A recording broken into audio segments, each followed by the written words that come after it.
Aho Matakiyasan.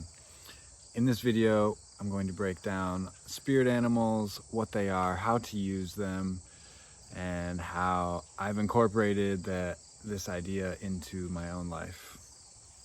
Share some personal examples. So to start, we are talking about animal medicine, and animal medicine is anything that we use to improve our connection to great mystery and life. It is a medicine that brings personal power, strength to heal mind, body, and spirit, and ultimately allows us to walk in harmony with the earth. We begin to have this co-interdependent relationship with the earth and all of the people and all of the creatures on this planet. So I started studying, studied all the different lineages of spirituality and religion throughout this world. And there's beautiful aspects to all of them, and I incorporate all of them in my life. I'm still learning, obviously, but I've been particularly drawn to Native American wisdom. And I think it's because I'm in America, so I have this connection to the earth and the land here, and that connection has a history. And so I feel like naturally anyone in America should tap into the Native American lineage and the wisdom that's been here for thousands and thousands of years. And part of that wisdom includes animal medicine. So to use animal medicine, it can come to you in a dream. These animal energies, or physical animals, or just the idea of an animal you may be particularly drawn to. So like I said, it can come to you in a dream, come to you in ceremony, or even just day-to-day waking life. You can be contacted and connect with an animal. And so I guess I'll just share my experience and how I kind of got into all this. So I was studying gematria, which is the study of numbers. I was trying to decode the matrix, and I got a lot of good insights from gematria. And hey, speaking of animal medicine, Kitty just wanted to say hi. Hey, Kitty. So one of the aspects of gematria led me down the study of animal cards. And there's this book called Animal Medicine, Animal Cards, and there's a bunch of different cards, and they all relate to numbers. So this is how it ties into gematria. And I started studying this book and studying all of the different divination practices. And one of the readings I offer actually is an animal totem, and it breaks down each animal represents a chakra, also 13 years of your life. And I've done this with a few people now, and it's always very insightful, very powerful stuff. Like, see things from the perspective of animals and work on your healing is so valuable, which is why I love it so much. So I did my animal totem, started working with this animal idea of animals, and this was right before a big trip I was about to take. This was in my nomad era. So I had my had my truck all packed up with stuff, getting everything all ready to go. And it was like one of the last days that I was in town before I was going to leave. And I was going for a run in the evening, And right in my path, so I was just starting this run, I went maybe 10 steps, and there was this beautiful hawk feather presented to me. And I say presented to me because right as I got to this feather, the hawk was 20 yards away, looked at me, and then flew away. Like it was saying to me, here's this gift that I'm giving you, and you see me, and this is the offering, this is my connection to you. And hawk in my animal totem is my heart chakra, and it's the messenger. And so I feel very drawn to hawk medicine, and I use hawk medicine, which is part of this YouTube channel, sharing the messages. So that was an example of dated, and I still have this hawk feather, one of my most prized possessions. I love it. So we can connect to animals in just day to day, and you just know, you have this intuitive knowing when you should receive a gift or have this intuition to connect with an animal. And then when you have that connection, you start to look at how does it live its life? What characteristics does it offer? Look at this animal like a teacher and be open to receive. That's huge. If you're not open to receive insights and teachings from these animals, you're not going to get them. So fast forward, after I got this hawk feather, fast forward a little bit, and I actually found another mentor. I was invited to a spiritual community where I got further involved in the Native American traditions, doing inipi sweat lodges, different ceremonies, and learning more and more about their traditions and more about animal medicine.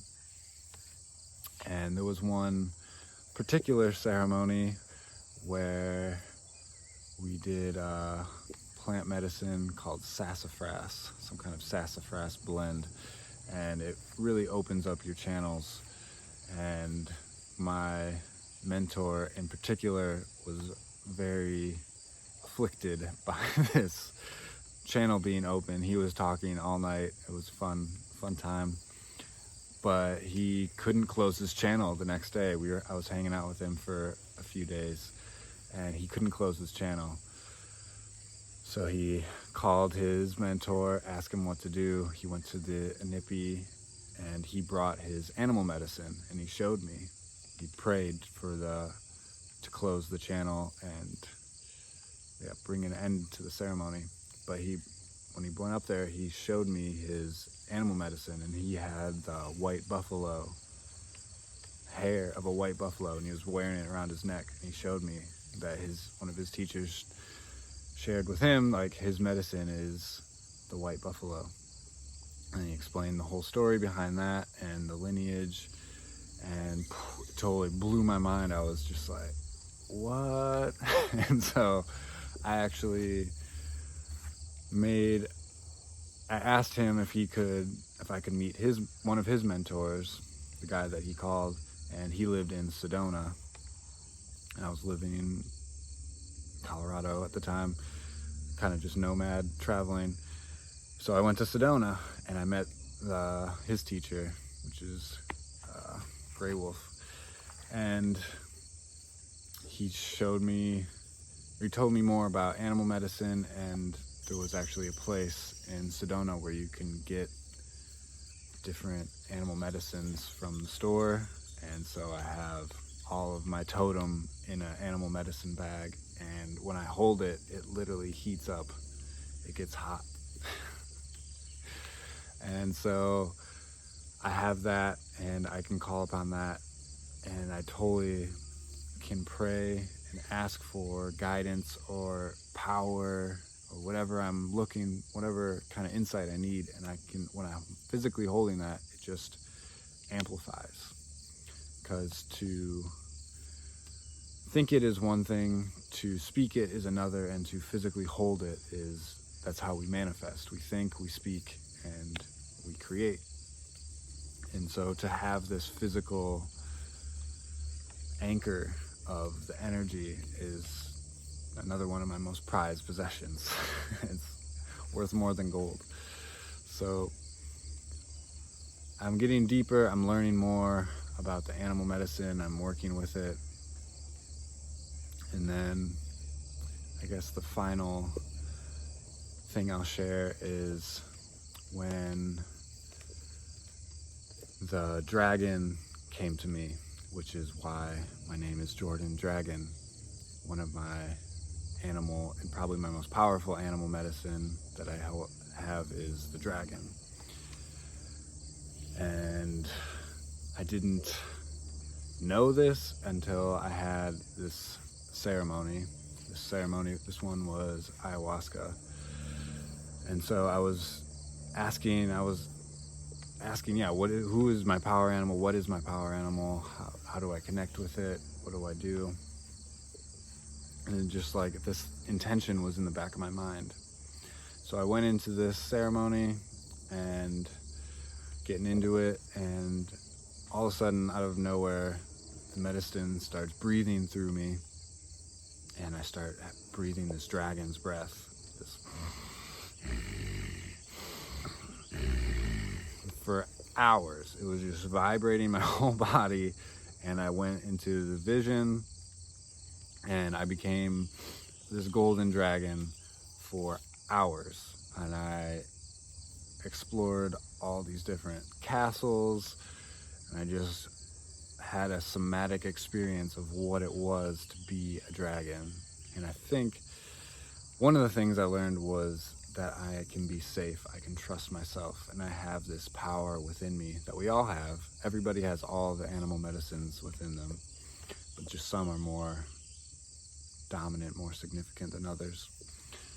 So this dragon came to me, and it just reminded me that I'm always safe. I have nothing to fear, and I can overcome any obstacle that I have. And I have this fire within me that I can call upon.